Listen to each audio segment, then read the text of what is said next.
জানাচ্ছি সিটি কর্পোরেশনের সম্মানিত অঞ্চল ভাইয়ের সম্মানিত প্রধান নির্বাহী কর্মকর্তা স্যার। আমরা প্রথম উদ্যোগ নিয়ে স্যার এখানে বসেছি যে এটা একটা মানবিক বিপর্যয়ের মধ্যে পড়ে গেছে।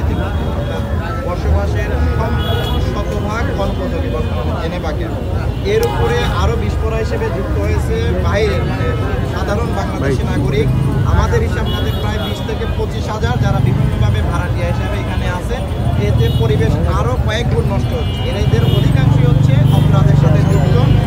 বাংলাদেশের বিভিন্ন অঞ্চল থেকে মাদক আনো নেওয়ার সাথে এই যে যারা বহিরাগত ভাড়াটিয়ে তারা যুক্ত।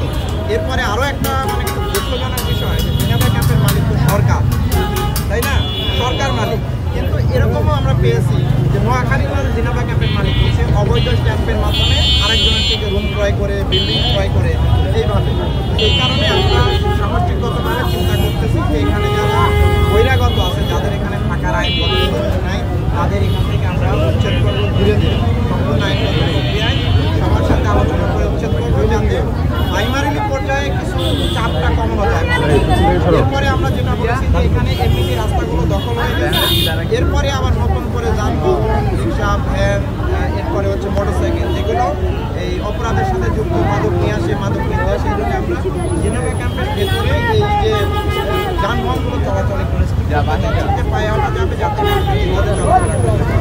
আর আরও একটা বিষয় হলো যে এখানে অনেকেই আছে যে বাইরে থাকে, জেনেভা থেকে আগে থাকতো, বাইরে ফ্ল্যাট বিল্ডিং ইউজ করে, কিন্তু এখানে কিনে নিয়ে বা যেভাবে ভাই হোক বিল্ডিং করে এখানে বাইরে লোক থাকে।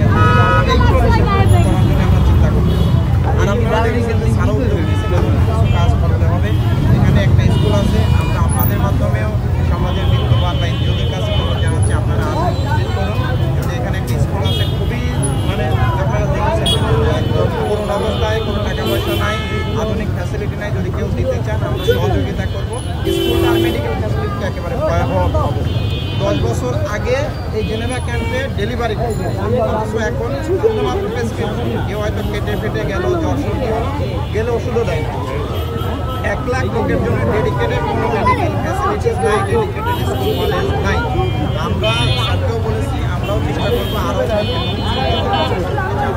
পাশাপাশি যদি সমাজের বর্তমান ব্যক্তি এনজিও যদি এরকম একটা মানবিক কাজ করা দিয়ে তাহলে আমরা তাদের ওয়েলকাম জানাবো এবং শতভাগ সহযোগিতা।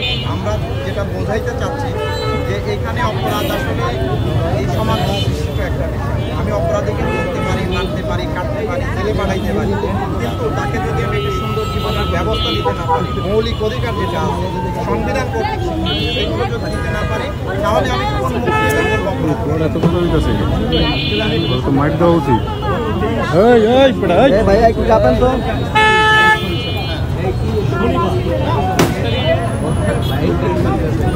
ভাই একটু ডাউন করে আমি আপনার কথা জানি, আমি বলি আমরা কোনো কিছু অস্বীকার করতেছি, এমন বিষয়টা জানেন। আমি যেটা বলি, সকালে অভিযান করলে বিকেলে মাদক বিক্রি করে, বিকেলে করলে সন্ধ্যায় করে, সন্ধ্যায় করলে রাতে করে।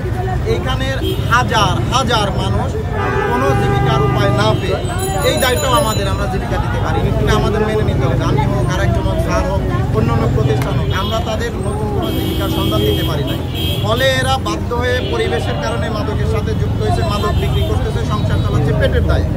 আমরা ধরতেছি, এই জন্যই আমাদের উদ্যোগ নেই যে আজকে স্যারসহ আসছে, আমরা আসছি, ইঞ্জিনিয়ার সাহেব আসছেন, সবাই মিলে আসে এই জন্য যে আমরা এই জাহান্নামী জীবন থেকে বের করে আনতেছি। যে এরপরে এখানে আর মাদক বিক্রি হবে না, জীবিকার সন্ধান পাবে। এখন যে জনসংখ্যার সমস্যা আছে জেনেভা ক্যাম্প, এইটা ইনশাআল্লাহ এক সময় বাংলাদেশের জনসম্পদে পরিণত হবে। আমি আশা করি একদিন এই জেনেভা ক্যাম্পের একটা বাচ্চা আমার মতো এডিসি হিসেবে এইখানে দায়িত্ব পাক, একদিন উপসচিব হিসেবে এই অঞ্চল 5-এর দায়িত্ব পাক। এটা আমাদের টার্গেট এবং এটা আমরা ছোট হলেও শুরু করলাম। এটা আপনাদের কাছে আমরা জানাই।